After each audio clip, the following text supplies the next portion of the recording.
Hello guys, hope so आप सब खैरियत से होंगे। आज हम बात करेंगे प्रिजर्वेशन के बारे में। यहाँ पर हमारे पास सिस्टम है जो पीसी बॉयलर है, उसका शट डाउन लिया हुआ है और उसको अब हम प्रिजर्व कर रहे हैं नाइट्रोजन के ज़रिए। अब प्रिजर्व कर रहे हैं, किस चीज़ से प्रिजर्व कर रहे हैं उसको? ऑक्सीजन अटैक से उसको प्रिजर्व करेंगे हम, मतलब ऑक्सीजन अटैक से बचाएंगे, क्योंकि नाइट्रोजन एक इनर्ट गैस है और वो जाके ना मेटल के ऊपर जाकर अपना गिलाफ बना लेती है और ऑक्सीजन को रिएक्शन से रोकती है, मेटल के साथ रिएक्शन नहीं करने देती। तो वैसे तो हमारे पास दो मेथड यूज़ होते हैं, एक वेट प्रिजर्वेशन होता है और एक ड्राई प्रिजर्वेशन होता है। तो वेट तो होता है अगर हमने आर्जी तौर पर या कम अरसे के लिए लेस देन 3 मंथ तक अगर हमने प्रिजर्व करना हो सिस्टम, तो उसके लिए यूज़ होता है। लेकिन नाइट्रोजन प्रिजर्वेशन के लिए हमें क्या सिस्टम करना पड़ता है? उसके लिए पहले तो बॉयलर को ड्राई आउट करना पड़ता है। ड्राई आउट करने के बाद फिर हम उसमें नाइट्रोजन फिल करके 0.3 बार तक, 99% हमारी नाइट्रोजन की प्योरिटी होनी चाहिए, 0.3 बार तक हम प्रेशर मेंटेन करते हैं।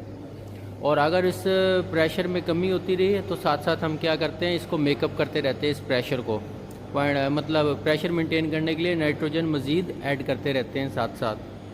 और नाइट्रोजन से प्रिजर्व की जाती है लॉन्ग टर्म प्रिजर्वेशन। तो अभी आपके सामने ये प्रिजर्वेशन का ज़रा थोड़ा सा हम तरीक़ाकार दिखाएंगे कि एक तो ये इसकी जो असम्बली है ये ब्रास की लगी हुई है। ब्रास की असम्बली इसलिए यूज़ की जाती है कि इस असम्बली की वजह से स्पार्किंग नहीं पैदा होती। अभी एक सिलेंडर हम नाइट्रोजन का लूप में लेने लगे हैं और ये आपके सामने आराम आराम से, ठीक है। अब ये जो ऊपर वाला हमारा था प्रेशर रेगुलेटर, ये 2.5 MPa का है और इससे ऊपर प्रेशर नहीं जाने देगा, यहाँ तक रेगुलेट करेगा। और जो नीचे वाला रेगुलेटर है ये मेन प्रेशर हमारा शो करेगा, जो कि सिलेंडर का मेन प्रेशर होगा।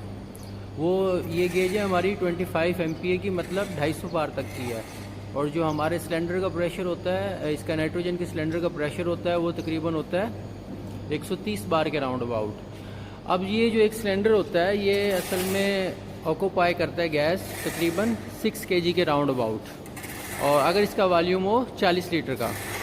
और ये जो हमारी ये जो नाइट्रोजन गैस है, नाइट्रोजन गैस एक्चुअली अगर 1 kg गैस है तो इसकी एक्सपेंशन होती है 0.7996 क्यूबिक मीटर। तो जैसे कि सिस्टम है 65 क्यूबिक मीटर का जो प्रिजर्व करना है, तो उस सिस्टम के लिए जो रिक्वायर्ड होगी गैस वो इसके जो अभी पता मतलब एक स्टैंडर्ड है, जैसे कि 0.7996 क्यूबिक मीटर 1 kg। तो 65 के लिए अप्रोक्सीमेटली अगर कैलकुलेशन हम करते हैं तो तकरीबन 52 kg के राउंड अबाउट गैस बनती है। ये सिलेंडर को सर्विस में लेते हुए एहतियात लाजमी रखनी है, क्योंकि जैसे कि लीकेज फाउंड हुई, ये हाई प्रेशर सिलेंडर है, जैसे कि मैं पहले बात कर चुका हूँ कि 130 बार इसका प्रेशर है। तो एहतियात सबसे ज़रूरी है, और जब इसको सर्विस में लेना है बड़ा एहतियात से लेना है और ग्रेजुअली इसका प्रेशर आस्ता आस्ता इंक्रीज़ करना है। अब जैसे कि ये सिलेंडर हमने ऑन किया, ऑन करने के बाद ये प्रेशर की आपको आवाज़ भी आ रही है, जो फिलिंग स्टार्ट हो गई है। अगर मैं यहाँ से इस प्रेशर को रेगुलेट करता हूँ तो आपको एक्चुअली सिलेंडर का प्रेशर यहाँ पर नज़र आने लग जाएगा। अभी जैसे कि ऊपर वाला रेगुलेटर है, वो जो फिलिंग है उस फिलिंग का जो प्रेशर है ये ग्रेजुअली बढ़ता जा रहा है, जैसे कि 5 बार 7 बार जो ये प्रेशर रेगुलेट कर रहा है, ठीक है। ये देखें, अब ये यहाँ पे हमें एक्चुअली सिलेंडर का प्रेशर शो हो रहा है, मतलब 110 बार के करीब, और जो रेगुलेटर है वो 10 बार तक मेंटेन कर रहा है इस प्रेशर को, ठीक है।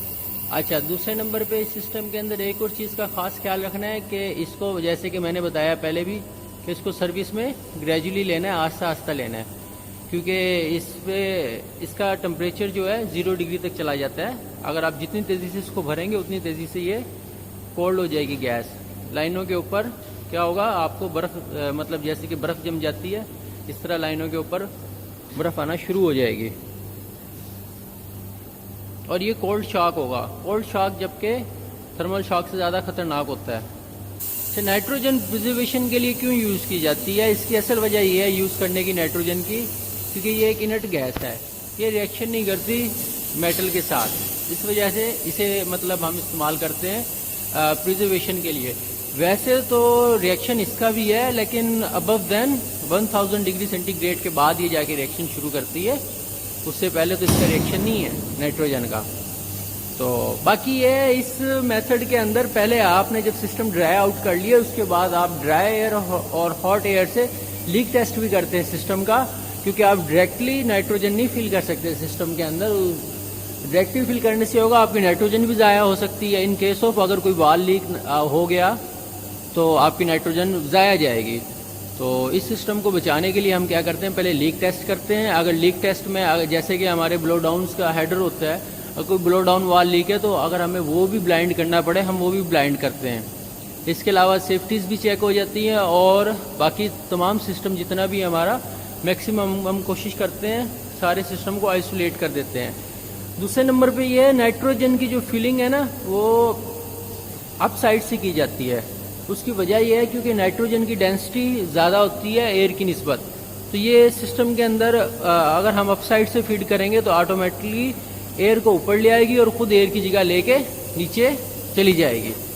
अच्छा, जो नाइट्रोजन का सैंपल लिया जाता है, जैसे कि फिलिंग अगर अप साइड से की जा रही है बॉयलर में, तो इसका जो सैंपल है वो डाउन साइड से लिया जाता है और इसकी प्योरिटी 99% मेंटेन करनी पड़ती है। बाकी ये है कि ये इनर्ट गैस है और उसके अलावा ये मतलब जो कि एक सिलेंडर में जैसे कि पहले मैं बता चुका हूँ 6 kg आती है। इसके अलावा इंशाल्लाह नेक्स्ट वीडियो में हम बात करेंगे वेट प्रिजर्वेशन के बारे में। बाकी आपका कोई सवाल हो तो कमेंट सेक्शन में ज़रूर पूछिएगा। Thank you.